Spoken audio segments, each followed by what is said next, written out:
One thing you hear often about flows is when are they going to be done? Because then we could forget about them and we can move on to something else. And that's not really true ever. That should never be the case, unless you have a really small brand of, like, let's say under 20k per month. The reason why that's not true is because you want to be optimizing flows all the time and extending them. So an easy example of that is, let's say you send an evergreen campaign, it performs really well. Let's say customer review campaign.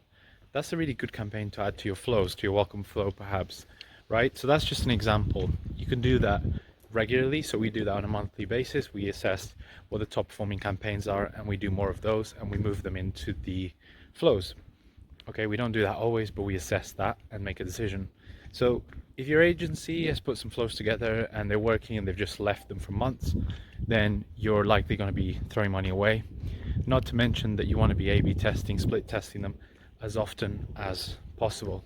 So this is an easy and quick way to distinguish the decent email marketers from the new ones, right? No offense, but it just shows that there's a lack of experience there and they need to know what they're doing, because there's a constant need for upgrading flows. Unless you have a really small brand, then you want to be focusing on something else.